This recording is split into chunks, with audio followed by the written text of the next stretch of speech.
Zoom Chatterjee, Zoom, Uncle Makara talking about the astral world and mastering the astral world. Oh, butterflies over here. So mastering the astral world, right? The number one thing you want to understand is this is a vibratory plane. So you have to be able to pick up on subtle energy cues. This comes from deep stillness, deep meditation practices, deep visualization trance practices, where you're able to stay in that pocket, essentially, live in the zone, so that you have much more access to this metaphysical world. Working with your light body is very, very powerful. We talked about it already. So everything that we see out into the physical world is reflected in the astral. You got to prime yourself to understand that being in the astral is the normal for you, that it's absolutely valid for you, okay? It's not this strange, out of the box, quirky, eccentric, fancy thing. It's the way that you live your day, live your life. After our lives, we temporarily visit the astral plane, also known as limbo.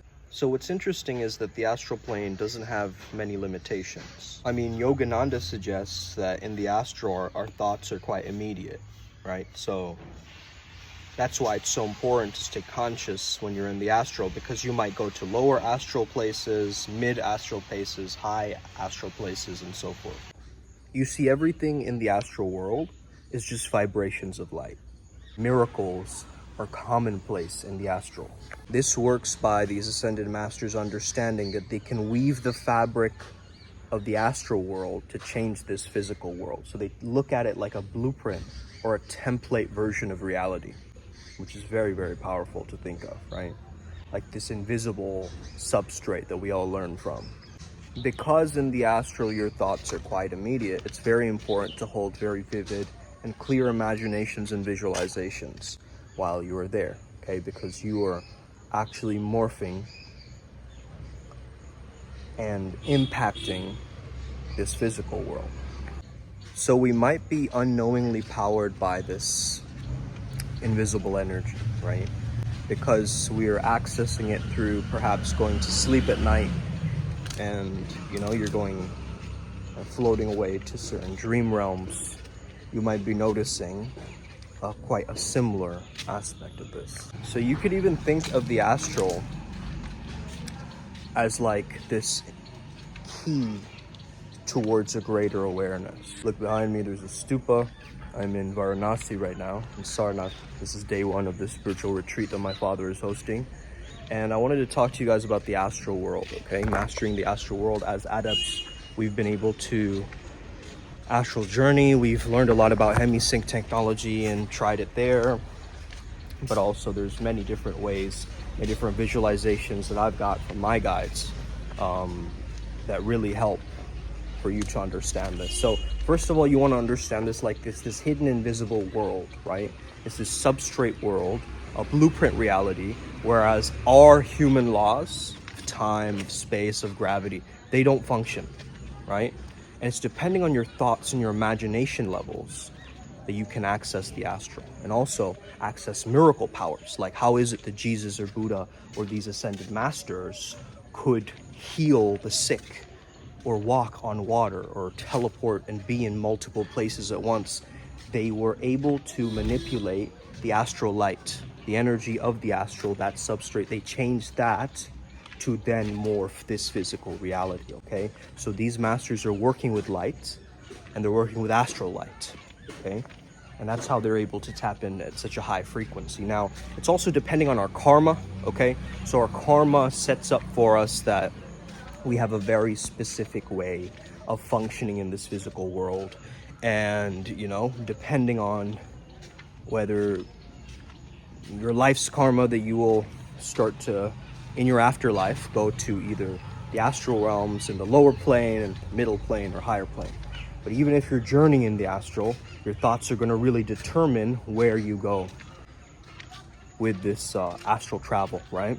So let's say you have some medieval imagery in your mind and you hold it and you channel that, you might end up going to somewhere that is maybe at a different time, a different era, or even just doesn't seem like Earth, right? It could even be because there have been many times where I've been exploring these realms and I just feel like it's a carbon copy of somewhere else, but it's not really that, right? It's almost illusory. It seems more like a figment of my imagination. It's very, very interesting to see the way in which this can function with my daily life, right? To be able to actually function in the metaphysical worlds and the physical world, right? So I like to keep myself in a very relaxed alpha kind of state throughout the day. I like to take little meditations, little naps, stretch my body, shake my body, be out in the sunlight, be out in nature. I have my acupressure sandals on, so you know I'm getting that blood flow going through my entire body, feeling very grounded, feeling very centered. So I constantly try to see if I can tap myself into the zone and live in the flow, right? This Taoist mentality of just like, take it easy, bro. Like, let's just chill. Let's understand this life. And where we need to go hard, we go hard, right? We go ferocious. We're not holding back anymore, okay? That's our energy. That's our energy. And we're starting to understand that way greater as adepts, right, of this path working. We understand that this is such a powerful place where we can start to understand how to take our power back in the Akasha, in these cosmic realms, okay? These more hidden or subtle realms. So one powerful instance that I had was to say the names of certain ascended masters before I sleep. And I've been trying that out. Like, let's say it's Sanat Kumara. I just say his name over and over again in repetition. And then I start to merge my identity with his. So it's almost like I'm channeling before sleep, right? And I'm tapping into kind of a deity yoga visualization before sleep, where I'm merging with this being, merging with this higher being, this entity, right? And my name, Sumed, is merging with Sanat's name. And it's becoming one. It's morphing. It's slowly merging into one. So I can't tell the difference. My mind can't tell the difference, at least in the moment. And this is some of our very advanced channeling techniques. So if you want to know more techniques like this, join the mystery school, okay? Become an adept. Start changing your life. You know, it's as simple as that. primalsutramysteryschool.com. Work with me one-on-one. We do a lot of chakra healing and so forth as well. So if you have any chakra blocks or energetic blocks, we can help you shift that around very quickly, okay? A lot of people like to look at different maps, right? We do as well, right? We'll look at different forms of astrology, gene keys, different, personality quizzes and all of that stuff. But we do what works, right? Not everybody's karma is the same. Not everybody's lifestyle or way that they're doing things are the same. So this is why we have to be customizable with the way that we advance in the astral world. We have to customize it make it almost like a choose your own adventure novel in the astral, right? Like a Goosebumps book knows that you turn to page 4, you go here, you turn to page 12, you go there, right? So this certainty of duality is there, but in the laws of duality, they're erased when you enter the astral, right? Because you're actually peering through this white light and you have to overcome the fear of death. A lot of people, they cannot astral travel because they still have the fear of death that is stuck to the root chakra. So that means that if you're very flung and clung into this material dense world, you will be more so associated with the lower astral realms, because that's all associated with our senses, right? And our gratification and kamalok and, our sense desires and our perceptions. Whereas somebody who's understood, these are all my senses, but they're still illusory, right? That person is free in this matrix. That person can hop around and warp timelines and speed up, specific pathways that were invisible to them earlier, right? So when we talk about in this path working, when we say we've sped up the timeline again, what we essentially mean is we've done so much great inner spiritual work that it's blasted us into a new state of being, a new reality, a new paradigm shift, a new frequency in our radio station. You get what I mean? We are now engineering our most dominant vibrations. And I think that's epic to be able to actually do that, rather than try to micromanage your way into the astral. You have to flow into it, okay? You have to flow into it. So this is the tech that I'm giving you right now, is understand wherever you are right now in life, you have a gift, correct? You have a strength, you have a gift, you have a power that only you know how to access. Nobody else does. So my question to you is, what are you going to do today to double down on the fact that the astral journeying will be so much smoother and so much easier? Write it in the comments and let me know. So guys, when I notice that the astral is almost like my own home, my real home, where I really belong, I start to find more of a groundedness to the astral, if that makes sense. Because try grounding to something that is ungrounded, right? Try finding your sense of space and self where there is none, right? So this is the real challenge for a lot of us, is our own ego coming in trying to facilitate it. Like, oh no, you better do this like this, or you'll be judged by the other entities, or you'll do it like that, and then this will happen, right? We create all of these different rules and substructures, whereas we just need to learn how to surrender and let go and be aware in the present moment again, right? Because in the present moment is where you have your power. Let's say you have lots of energetic gunk and you're trying to travel in the astral world.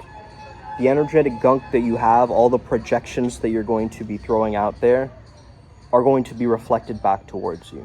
So if you have a very unhealthy subconscious mind full of lots of torment, weird memories, strange traumas that you haven't processed yet, I highly recommend that you do some EFT tapping for your astral insecurities. So just like this, just tap on specific meridians or points of your body and just say that, even though I feel like I can't astral travel, I still love and accept myself. I still believe in myself, and start moving the energy around actually. Don't let it stay stuck, because this is not a stuck energy. It's a dynamic energy, right? People are evolving still in the astral planes and towards higher dimensions. They're still in Earth school, right? In the astral too. Oh, let's not make this too esoteric or woo-woo and heady, like you have to take a 5,000-hour course in order to, finally go out of body or whatever. I think this is your birthright and something you were born to do already. And by advancing on your spiritual journey, you're already going to be good at this, okay? You're already going to be good at this. So trust and have faith. I think that's one thing that's really key and very important, to have the hope. Because think about it, the opposite is true. When we feel like we're in a negative belief around ourselves and our capabilities of this thing, we start to feel helpless, right? You start to feel we have no choice and freedom, but you do. So let me tell you this, if you are truly a god or a goddess in training, that means you are also the first cause, right? You are the pre-conscious mind, you are the primordial mind. You're that which always exists eternally and never changes, and you are that which changes as well, right? You see your skin growing older, getting wrinkles, right? Different folds in your body, different injuries, right? Whatever. This is a part of growing up. But you understand that your spiritual body, your astral body, that's where the real meat and potatoes of this whole thing is, right?